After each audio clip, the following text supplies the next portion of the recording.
ईश्वर ने इस दुनिया के सृजन के साथ ही दो डिपार्टमेंट बना रखे हैं। दोनों ही डिपार्टमेंट उसके हैं, लेकिन एक डिपार्टमेंट वो है जिसमें वो स्वयं बैठता है और एक डिपार्टमेंट वो है जिसमें उसकी सारी गतिविधियां संचालित होती हैं। हर अस्तित्व में ईश्वर के दो डिपार्टमेंट होते हैं। हमारे अंदर भी ईश्वर के दो डिपार्टमेंट हैं। ये दोनों विभाग कैसे काम करते हैं? इन दोनों विभागों में हम कहां बैठे हैं? हम उस डिपार्टमेंट में बैठे हैं जहां पर ईश्वर बैठता है, या उस डिपार्टमेंट में जो ईश्वर का ही डिपार्टमेंट है, उसी का बनाया हुआ है, लेकिन उसकी माया से ग्रसित है। तो आज का ये वीडियो ईश्वर के दो डिपार्टमेंट्स को समझने के लिए है, और इन दो डिपार्टमेंट को समझने से साधना, सफलता, जीवन सब कुछ बहुत आसानी से समझ में आ जाता है। जय श्री गुरुदेव। मित्रों, कर्म बंधन यानी हमने जो कर्म किए उनसे पैदा हुआ गुलामी का बंधन जीवन पर, जन्म मृत्यु पर हर जगह असर डालता है। हम कर्म करते ही क्यों हैं? कर्म कौन करता है? क्यों करता है? और यदि कोई कर्म करता है तो निश्चित रूप से कर्म से कुछ ना कुछ पैदा होगा। जहां कर्म है वहां फल है। फल अच्छा भी हो सकता है, फल बुरा भी हो सकता है। अच्छा फल है तब तो ठीक है, लेकिन उस कर्म से या उन कर्मों से बुरे फल पैदा हो गए तो भोगना किसे है? भोगना इसी शरीर को है। बड़ी मुश्किल से यह शरीर मिला, लेकिन भोगों का कारण बन गया, दुखों का कारण बन गया, बीमारियों का घर बन गया, परेशानी नियति बन गई, चुनौतियां ही चुनौतियां, दर्द ही दर्द। फिर कर्म कैसे करें? क्यों करें? जब कर्म से इस तरह से हमारी जिंदगी में छिन्न भिन्नता आनी ही है, परेशानियां आनी ही है, क्योंकि गलतियां तो होंगी ही। संसार है, द्वैत है, अच्छा और बुरा है, तो कभी अच्छा हो जाएगा, कभी बुरा हो जाएगा। इसी कर्म को समझना जरूरी है। यह कर्म क्या है? कर्ता कौन है? भोक्ता कौन है? सनातन धर्म की यह विशेषता है, खासियत है कि इसने हमें कर्मों को लेकर बहुत ही विस्तार से समझाइशें दी है, ज्ञान दिया है, एक विजन दिया है, दृष्टि दी है। अब इस कर्म को समझने के लिए, कर्म और कर्ता को समझने के लिए, कर्म से, कर्म को करते हुए भी विमुख रहने के लिए, कर्म करने के बाद भी उसके फलों से स्वयं को दूर रखने के लिए जो फॉर्मूले दिए हैं, तरीके दिए हैं, वो वास्तव में थोड़े से कठिन हैं, लेकिन गहराई से हम उन्हें समझें, बार बार उन्हें अपने चिंतन में लाएं, बार बार उस विषय को सुने, तो हमारी दृष्टि खुल जाती है। शब्द थोड़े से कठिन होते हैं, गूढ़ होते हैं, लेकिन उन पर चिंतन, मनन और बार बार उनका श्रवण करने से वो शब्द सहज हो जाते हैं, दिल की गहराइयों में उतर जाते हैं। अब कौन कर्म करता है, कौन कर्म के फलों को भोगता है, इसे समझने के लिए ईश्वर के दो विभागों को समझना पड़ेगा। ईश्वर के दो विभाग हैं, दो डिपार्टमेंट, जड़ और चेतन। जड़ का अर्थ वो नहीं जो स्थिर है। आमतौर पर हम पेड़ की जड़ को जड़ से जोड़कर देखते हैं कि जो स्थिर रहती है, एक जगह रहती है, लेकिन यहां पर जड़ यानी वो जो विनाश को प्राप्त होती है। ईश्वर का वो विभाग जो जन्मता है, मरता है, जो पैदा होता है, बदलता है और एक दिन नष्ट हो जाता है, उसको जड़ विभाग कहते हैं। तो ये फर्स्ट डिपार्टमेंट है जिसके अंदर हमारा शरीर, मन, मस्तिष्क और इनसे जुड़े हुए तमाम अस्तित्व आते हैं। श्रीमद् भागवत गीता में इस जड़ डिपार्टमेंट को प्रकृति, क्षेत्र, शर जैसे नामों से जाना जाता है। प्रकृति यानी जो लगातार बदलती है, नेचर, इसमें नियमित रूप से परिवर्तन आता है। ये नेचर बाहर अंदर हर जगह होता है। हर एक वस्तु का नेचर होता है जो नियमित बदलता रहता है। हर एक चीज में एक कैरेक्टरिस्टिक होता है। वो कैरेक्टरिस्टिक आज जैसा है कल वैसा नहीं रहेगा और एक दिन वो खत्म हो जाएगा। पेड़ पैदा हुआ, बड़ा हुआ, खत्म हो गया। शरीर पैदा हुआ, बड़ा हुआ, खत्म हो गया। इसीलिए इसको प्रकृति कहते हैं, क्षेत्र कहते हैं, शर कहते हैं। शर यानी नियमित शरण होते रहना, खत्म होते रहना, बदलते रहना। और ईश्वर का दूसरा विभाग है चेतन, जो नाशवान नहीं है। ये कभी भी बदलता नहीं है, परिवर्तित नहीं होता, पैदा नहीं होता और मरता नहीं। इस डिपार्टमेंट को चेतन डिपार्टमेंट कहते हैं, कॉन्शियस डिपार्टमेंट, कॉन्शियसनेस। पुरुष, क्षेत्रज्ञ, अक्षर। जैसे जड़ विभाग को प्रकृति, क्षेत्र और क्षर कहते हैं, ऐसे ही चेतन विभाग को पुरुष, क्षेत्रज्ञ और अक्षर कहते हैं। पुरुष वो नहीं जिसे आप आमतौर पर मेल के रूप में देखते हैं। मेल और फीमेल वाला पुरुष नहीं। यहां पर पुरुष स्वयं परमात्मा है। परमात्मा का वो भाग जो बदलता नहीं, अविनाशी है, नित्य शुद्ध मुक्त है, अपरिवर्तनीय, कांस्टेंट। तो दो विभाग, इनको गहराई से समझिए। पहला विभाग जड़ विभाग, प्रकृति। दूसरा विभाग चेतन विभाग, जिसे पुरुष कहते हैं। पुरुष और प्रकृति से मिलकर ही यह अस्तित्व दिखाई देता है। मैं जो भी हूं उसमें दो विभाग हैं ईश्वर के। एक विभाग जो जड़ है, दूसरा विभाग जो चेतन है। एक विभाग जो प्रकृति है, दूसरा विभाग पुरुष है। एक विभाग जो क्षेत्र है, दूसरा विभाग क्षेत्रज्ञ है। एक विभाग क्षर है, दूसरा विभाग अक्षर है। पुरुष और प्रकृति, क्षेत्रज्ञ और क्षेत्र, अक्षर और क्षर से मिलकर यह अस्तित्व बनता है। अब हम सोचते हैं कि ये मिलते हैं। निश्चित रूप से देखने में, सुनने में, समझने में यही लगता है कि पुरुष और प्रकृति, जड़ और चेतन मिलकर अस्तित्व का निर्माण करते हैं। ये मिलते जरूर हैं, लेकिन मिलने के बाद भी इनके बीच में एक ऐसी महीन रेखा है जो इन्हें मिलने नहीं देती है। ये मिलते हुए दिखाई देने के बावजूद भी असंबद्ध है, मिले हुए नहीं है। नासतो विद्यते भावो न भावो विद्यते सतः। पुरुष प्रकृति से मिलता हुआ भी मिला हुआ नहीं होता। इसलिए जो भी परिवर्तन होते हैं वो पुरुष में, परमात्मा में, चेतन में नहीं होते। वो जड़ में, क्षेत्र में, प्रकृति में होते हैं। जो जड़ विभाग है उसके अंदर भी तीन विभाग है। वो तीन विभागों से मिलकर बना है। वो तीन विभाग कौन से हैं? स्थूल विभाग, सूक्ष्म विभाग और कारण विभाग। स्थूल शरीर, सूक्ष्म शरीर और कारण शरीर, इन तीनों से मिलकर यह शरीर बनता है। किसके संयोग से? चेतन विभाग के संयोग से। जड़ और चेतन मिलकर इस अस्तित्व का निर्माण करते हैं। लेकिन चेतन विभाग में कोई विभाग नहीं होते। चेतन के अंदर कोई विभाजन नहीं होता। चेतन अपने आप में पूर्ण है, सर्वव्यापक है, अविनाशी है। लेकिन स्थूल विभाग जो विनाशी है, परिवर्तनशील है, उसमें तीन विभाग होते हैं। उसके भी तीन कंपार्टमेंट हैं, स्थूल, सूक्ष्म और कारण। और ये जड़ विभाग है जिसके तीन छोटे छोटे कंपार्टमेंट्स हैं। वहीं पर सब कुछ होता है। सारा किया धरा सब कुछ उसी के अंदर का परिणाम है। स्थूल शरीर जिसमें क्रियाएं होती हैं, सूक्ष्म शरीर जिसमें चिंतन होता है, और कारण शरीर जिसमें समाधि होती है। ये तीनों ही जड़ विभाग के अंतर्गत है। कामनाएं, ममता, मैं, अहंता, अहम, अहंकार, ईगो, सब कुछ ये जड़ विभाग के ही अंग है। यानी जितने भी सद्गुण हैं वो भी इस जड़ विभाग का हिस्सा है, और जितने भी अवगुण हैं, विकार हैं, वो भी इस जड़ विभाग का हिस्सा है।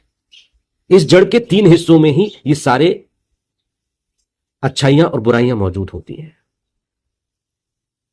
कामनाएं, ममताएं, इच्छाएं, महत्वाकांक्षाएं, अहम भाव, सब कुछ जड़ विभाग का हिस्सा है। चेतन विभाग में न कामना होती है, न ममता होती है, न मोह होता है, न अहंता होती है। तो पाप और पुण्य जड़ विभाग का हिस्सा है, चेतन विभाग का नहीं। जितने भी पाप होते हैं, ताप होते हैं, ये जड़ विभाग का हिस्सा है। परिश्रम भी जड़ विभाग ही करता है, चेतन विभाग परिश्रम नहीं करता। कोशिशें भी जड़ विभाग करता है, चेतन विभाग नहीं करता।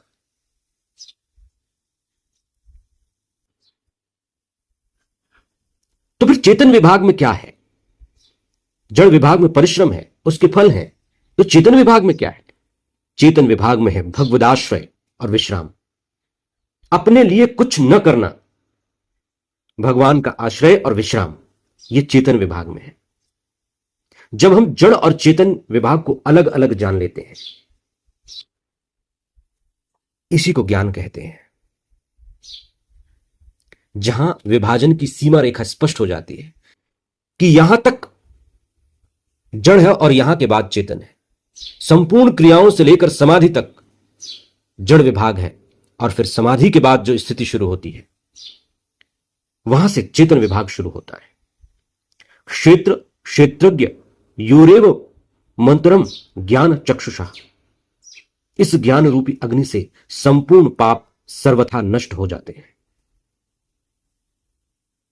भगवान श्री कृष्ण गीता में कहते हैं कि अगर तू सब पापियों से भी ज्यादा बड़ा पापी है, तो भी तू ज्ञान रूपी नौका के द्वारा निस्संदेह संपूर्ण पाप समुद्र से अच्छी तरह तर जाएगा। हे अर्जुन, जैसे प्रज्वलित अग्नि, हे अर्जुन, जैसे प्रज्वलित अग्नि ईंधनों को हमेशा के लिए डिस्ट्रॉय कर देती है, भस्म कर देती है, ऐसे ही ज्ञान रूपी अग्नि, ज्ञान की आग, संचित प्रारब्ध और क्रियमाण, तीनों प्रकार के कर्मों को हमेशा हमेशा के लिए निस्तेनाबूद कर देती है, भस्म कर देती है। चेतन विभाग जब स्पष्ट हो जाता है और जब हम ज्ञान से यह जान लेते हैं कि हमारी जो नेचुरल कंडीशन है, जो स्वाभाविक स्थिति है, वो चेतन विभाग है, जड़ विभाग नहीं, तब साधक पूरी तरह हमेशा हमेशा के लिए विकारों और पापों से छूट जाता है, जन्म मरण से मुक्त हो जाता है। जन्म मरण कब तक है? जब तक हम जड़ विभाग के साथ, जड़ डिपार्टमेंट के साथ अपना संबंध मानते हैं। यही जन्म मरण का मूल कारण है। जड़ मीन्स इनएनिमेट और अनकॉन्शियस, एंड चेतना मीन्स कॉन्शियस और अवेयर। प्रकृति मीन्स प्राइमल कॉज और creative power of the universe, and पुरुष मीन्स सोल और इसेंस ऑफ कॉन्शियसनेस। जड़ विभाग के साथ हम अपना संबंध मान लेते हैं, इसीलिए जन्म मरण होता है। कारणम गुण संगोयस्य सदस्य धोनि जन्मसि। लेकिन सवाल यह उठता है कि चेतन के बिना केवल जड़ में पाप पुण्य कैसे हो सकते हैं? बहुत वैलिड क्वेश्चन है। दरअसल हम चेतन हैं, हम पुरुष हैं, लेकिन हम प्रकृति के साथ अपना संबंध मान लेते हैं, जड़ के साथ अपना संबंध मान लेते हैं, और इसी संबंध के कारण हमारे ऊपर पाप पुण्यों का असर होता है। जैसे एक गाड़ी किसी का एक्सीडेंट कर दे, तो उसका फल किसको भोगना पड़ता है? ड्राइवर को। सजा किसे मिलेगी? गाड़ी को? नहीं, ड्राइवर को। क्योंकि ड्राइवर एक भूमिका है, किसी व्यक्ति ने उस भूमिका को स्वीकार किया।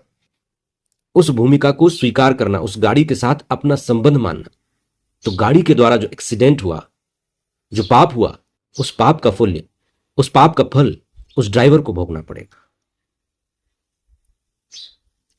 इसी तरह से जड़ के साथ अपना संबंध मानने से चेतन को भोगना पड़ता है। सारे विकार जड़ विभाग में होते हैं, लेकिन हम जड़ से तादाद में मान लेते हैं। हम सोचते हैं कि जड़ ही है जो हम हैं, ये शरीर ही है जो मैं हूं, ये मन ही है जो मैं हूं। जैसे बुखार, बीमारियां कहां आती है? शरीर में आती है। लेकिन हमें लगता है कि बुखार हमें है, बीमारी हमें है, क्योंकि हमने शरीर को मैं मान रखा है। स्वयं यानी चेतन में बीमारी नहीं आती, बुखार नहीं आता,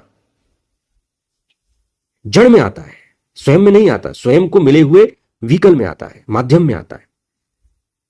लेकिन दुख स्वयं भोगता है, क्योंकि वो खुद को उस शरीर के साथ, उस प्रकृति के साथ जोड़ लेता है, खुद को भोगता मान लेता है। खुद को कर्ता मानने से ही भोगता माना जाता है। यदि मैं सोचता हूं कि करने वाला मैं ही हूं, तो फल भी मुझे मिलेगा, भले ही माध्यम शरीर हो।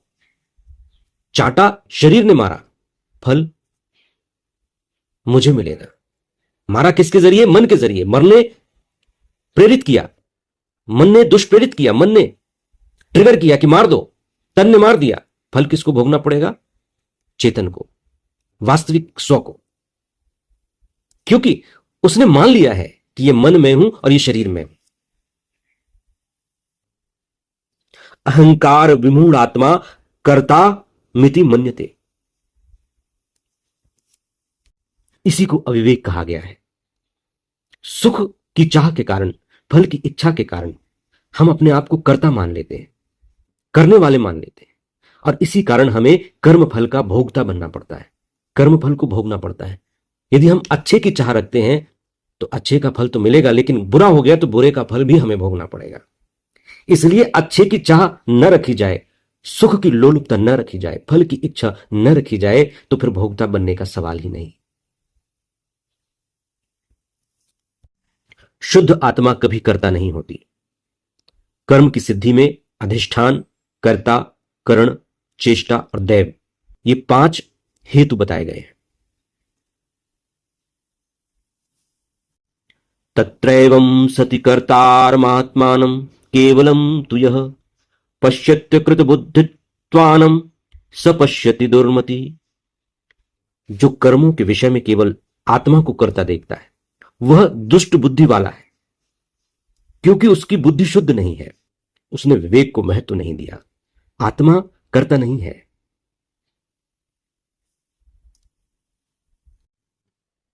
कहीं पर कर्ता प्रकृति होती है, कहीं पर कर्ता गुण होते हैं, और कहीं पर कर्ता इंद्रियां होती हैं। यानी कभी कभी जो कर्म होते हैं उनके पीछे प्रकृति काम करती है, कहीं कहीं गुण और विकारों के कारण कर्म हो जाता है, और कहीं कहीं इंद्रियों के कारण कर्म हो जाता है। तो कहीं प्रकृति कर्ता बन जाती है, कहीं गुण कर्ता बन जाता है, कहीं अवगुण कर्ता बन जाता है, कहीं इंद्रियां कर्ता बन जाती है। चेतन स्वरूप कर्ता नहीं बनता, लेकिन अज्ञान के कारण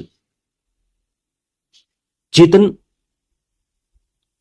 को कर्ता बना दिया जाता है। बहुत ज्यादा उलझना नहीं है, क्योंकि ये शब्द हैं, ग्रंथ हैं, इनको डिकोड करना इतना आसान नहीं है। लेकिन थोड़ा थोड़ा समझने का प्रयास कर सकते हैं, और जैसे जैसे ध्यान गहरा होता जाता है, नाम जब गहरा होता जाता है, हम इसको बहुत अच्छे ढंग से महसूस करने लगते हैं, अनुभव करने लगते हैं। लेकिन व्यक्त करना उतना आसान नहीं हो सकता, क्योंकि शब्दों की सीमाएं हैं। फिर भी शास्त्रों में इसे स्पष्ट करने की कोशिश की गई है। कहीं कहीं फिर भी भ्रम हो जाता है, डाउट क्रिएट हो जाता है कि कहीं एक बात कही गई है, कहीं दूसरी बात कही गई है। कहीं कहा गया है कि आत्मा कर्ता नहीं होती, लेकिन कहीं कहा गया है कि आत्मा कर्ता मान लेती है, चेतन अपने आप को कर्ता मान लेता है। तो मानना ही भ्रम है। इस मानने न मानने में ही इस पूरे तत्व का सार छिपा हुआ है। अब भगवान स्वयं कहते हैं, चातुर्वर्ण्यम मया सृष्टम गुण कर्म विभागश तस्य कर्तार मपिमाम विद्य कर्तार मव्ययम न माम कर्माणि लिप्यन्ति न मे कर्म फले स्पृहा इति माम यो भी जानाति कर्म भिर्न सबध्यते। मैंने गुणों और कर्मों के 4 वर्णों की रचना की गई। यानी सृष्टि की रचना मैं करता हूं, लेकिन कर्ता होने पर भी मैं अकर्ता हूं, क्योंकि मैं अविनाशी परमेश्वर हूं। क्योंकि कर्मों के फल में मेरी स्पृहा नहीं है। न माम कर्माणि लिप्यन्ति न मे कर्म फले स्पृहा, न मैं कर्म में लिप्त होता हूं, न कर्म फल में मैं आसक्त होता हूं, इसलिए मैं बंधता नहीं। कर्मों में अनासक्त और उदासीनता की तरह रहते हुए वे कर्म मुझे बांध नहीं सकते। रचना, पालन, संहार सब कुछ करते हुए भी भगवान उन कर्मों से लिप्त नहीं होते। कर्तापन का भाव नहीं आता, इसलिए भोक्तापन नहीं आता। हम हर जगह कर्तापन से भरे हुए हैं। मुझे ये करना है, मुझे ये पाना है, मैं ये लक्ष्य पाकर रहूंगा, मैं पैसा कमा कर रहूंगा, मैं पद प्राप्त करके रहूंगा। यहां पर कर्ता भाव आ गया, इसलिए उसको प्राप्त करने में जो अच्छा बुरा किया उसको भोगना ही पड़ता है। शरीरस्थोपि कौन्तेय न करोति न लिप्यते। यह पुरुष स्वयं अनादि से होने से और गुणों से रहित होने से अविनाशी परमात्मा स्वरूप ही है। यह शरीर में रहता हुआ भी न करता है न लिप्त होता है। तो जड़ और चेतन में चेतन विभाग, पुरुष विभाग, ये शरीर में रहता है लेकिन फिर भी कर्ता और भोक्ता नहीं है, न करता है न लिप्त होता है, बस भ्रम के कारण कर्ता और भोक्ता बन जाता है। बहुत अच्छी अच्छी बातें हैं। नैव किंचित करोमीति। आज तक 84 लाख योनियों में जो भी क्रियाएं हमने की हैं, उनमें से कोई भी क्रिया स्वयं तक यानी पुरुष तक, अक्षर तक नहीं पहुंची, क्योंकि स्वयं का विभाग ही अलग है, डिपार्टमेंट ही डिफरेंट है, और करने और क्रिया का विभाग ही अलग है। जब तक अपने लिए करना है तब तक कर्तापन यानी ईगो है, अहंकार है। इसलिए अपने उद्धार के लिए भी जो साधन किया जाता है उसमें अहंकार ज्यों का त्यों सुरक्षित रहता है। हम यदि स्वयं के लिए, अपने उद्धार के लिए कोई साधना कर रहे हैं तो उसमें अहंकार खत्म नहीं होता, क्योंकि वो स्वयं के लिए है, मैं के लिए है। और अहंकार से किया गया कोई भी कर्म कल्याणकारक नहीं होता, क्योंकि अहंकार ही जन्म मरण का मूल है। क्रिया को महत्व न देकर साधक स्वयं को महत्व दे, अपने पुरुष स्वरूप को महत्व दे, चेतन स्वरूप को महत्व दे, तो वह अहंकार से मुक्त हो जाता है। लेकिन क्रिया को महत्व देने लगे, अनुभव को महत्व देने लगे, करने को महत्व देने लगे, तो स्वयं से दूरी हो जाती है, जड़ से नजदीकी हो जाती है, और जड़ में कर्ता, कर्म और भोक्तापन सब कुछ छिपा हुआ है। स्वयं अलग है। इसी स्वयं को जानने की बात तो बुद्ध ने कही, इसी स्वयं को जानने की बात तो सभी शास्त्र कहते हैं, धर्म कहता है, सनातन का मर्म कहता है। ये स्वयं कौन है, ये चेतन कौन है, ये हायर सेल्फ, ये परमात्मा, ये पुरुष, ये अक्षर, ये परब्रह्म जो अंदर मैं ही हूं, वो कौन है? साधक को कर्तव्य, स्वामी राम सुखदास जी कहते हैं कि साधक को कर्तृत्व भोक्तृत्व मिटाना नहीं, प्रत्युत इनको अपने में ही स्वीकार नहीं करना है, क्योंकि वास्तव में ये अपने में है ही नहीं। यदा सर्वगतम सौक्षम्यादाकाशम नुलिप्यते सर्वात्रावस्थितो देहे तथात्मानोपलिप्यते। जैसे सब जगह व्याप्त आकाश सूक्ष्म होने पर भी कहीं लिप्त नहीं होता, ऐसे ही सब जगह परिपूर्ण आत्मा किसी भी देह में लिप्त नहीं होता। जिनमें सत्ता शरीरस्थ आत्मा प्रकृतिस्थ हो ही नहीं सकती, नित्य सर्वगतः।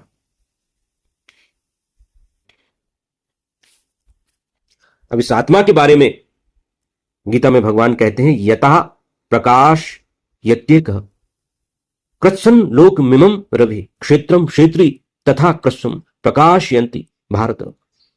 हे अर्जुन, जैसे एक ही सूर्य इस संपूर्ण संसार को प्रकाशित करता है, ऐसे ही क्षेत्रज्ञ आत्मा संपूर्ण क्षेत्रों को प्रकाशित करता है। सूर्य के प्रकाश में संपूर्ण शुभ अशुभ क्रियाएं होती हैं। सूर्य के प्रकाश में कोई वेद का पाठ करता है, कोई शिकार करता है, लेकिन सूर्य को न तो उन क्रियाओं का पुण्य लगता है न पाप, क्योंकि सूर्य उन क्रियाओं का न तो कर्ता बनता है न भोक्ता बनता है। इस तरह आत्मा सर्वव्यापी सत्ता, संपूर्ण शरीरों को सत्ता स्फूर्ति देता है, पर वास्तव में वो ना तो कुछ करता है ना ही लिप्त होता है। जिसमें अहंकृत भाव, मैं करता हूं, ऐसा नहीं है, जिसकी बुद्धि लिप्त नहीं होती, वो इन संपूर्ण प्राणियों को मारकर भी न मारता है न बंधता है। जैसे गंगा जी में कोई डूब कर मर जाता है तो गंगा जी को पाप नहीं लगता, कोई स्नान करता है तो गंगा जी को पुण्य नहीं लगता, क्योंकि गंगा जी में अहंकृत भाव, कर्तृत्व और बुद्धि की लिप्तता, भोक्तृत्व नहीं है। प्रकृति में है, स्वरूप में नहीं। खाना पीना, सोना जागना, नौकरी करना, बिजनेस करना, जितनी भी सांसारिक क्रियाएं हैं, श्रवण मनन निधिध्यासन, सब प्रकृति में ही हो रही हैं, स्वरूप में कोई क्रिया नहीं है। इसलिए साधक लौकिक और परमार्थिक क्रियाओं का बाहर से त्याग न करे, पर उसमें अपना कर्तृत्व न माने, उसमें ईगो न लाए, अहंकार न लाए कि मैं करने वाला। क्रिया का महत्व, जड़ता का महत्व, मैं कर रहा हूं, मुझसे हो रहा है, मैं करूंगा, मैं करके रहूंगा। यह जड़ का महत्व दिखाता है। महत्व चेतन विभाग का होना चाहिए। जड़ और चेतन विभाग को बहुत अच्छी तरह से समझकर जब साधन होता है तो हर बात ही निराली हो जाती है, अज्ञानता खत्म हो जाती है। शरीर में अपनी स्थिति मानने पर भी वास्तव में हम शरीर से असंग हैं। शरीरस्थोपि कौन्तेय न करोति न लिप्यते। अपने में बंधन की मान्यता करने पर भी वास्तव में हम मुक्त ही हैं। जब ये सत्य हम स्वीकार कर लेते हैं तो हम वास्तव में साधक बन जाते हैं। जय श्री गुरुदेव।